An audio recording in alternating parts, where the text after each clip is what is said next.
গল্পের মূল চরিত্র আহসান সাহেব, বয়স ৫০-এর কোঠায়।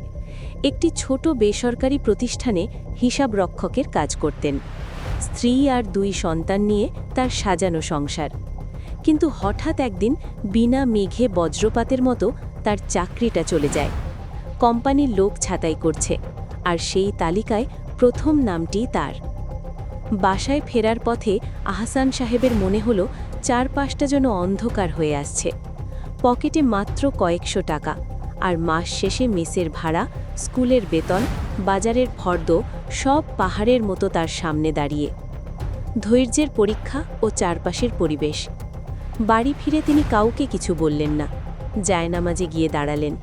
দীর্ঘ সিজদা শেষে তিনি শুধু মনে মনে বললেন, হে আল্লাহ, তুমিই রিজিকদাতা, আমি তোমার ওপর পূর্ণ ভরসা রাখলাম।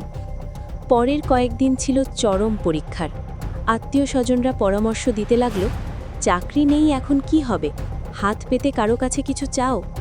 কেউ কেউ হতাশ হয়ে বলল, এই বয়সে আর কে চাকরি দেবে। কিন্তু আহসান সাহেবের মুখে সেই পরিচিত প্রশান্তি। তিনি শুধু বলতেন, আল্লাহর ওপর ভরসা করার ফল সুমিষ্ট। তিনি যখন একটা দরজা বন্ধ করেন, তখন আরও 10টা দরজা খুলে দেওয়ার ক্ষমতা রাখেন। বিশ্বাসের অগ্নি পরীক্ষা। দেখতে দেখতে 2 মাস কেটে গেল। জমানো টাকা শেষ। একদিন ঘরে চাল নেই। স্ত্রী খুব বিচলিত হয়ে বললেন, আজ রান্না কি হবে? আহসান সাহেব মুচকি হেসে বললেন, তুমি আল্লাহর ওপর ভরসা রাখো, যার কেউ নেই তার আল্লাহ আছেন। ঠিক সেই মুহূর্তেই দরজায় কড়া নাড়ল কেউ। আহসান সাহেব দরজা খুলে দেখলেন তার এক পুরনো বন্ধু দাঁড়িয়ে।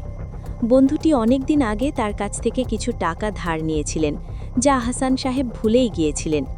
বন্ধুটি এসে বললেন, ভাই, খুব বিপদে ছিলাম তাই দিতে পারিনি, আজ এই টাকাটা ফেরত দিতে এলাম। আহসান সাহেব চোখের পানি ধরে রাখতে পারলেন না। এটি কেবল টাকা ছিল না, এটি ছিল তার বিশ্বাসের ফল। অপ্রত্যাশিত মোড়। টাকাটা হাতে পেয়ে তিনি নতুন করে ভাবতে শুরু করলেন।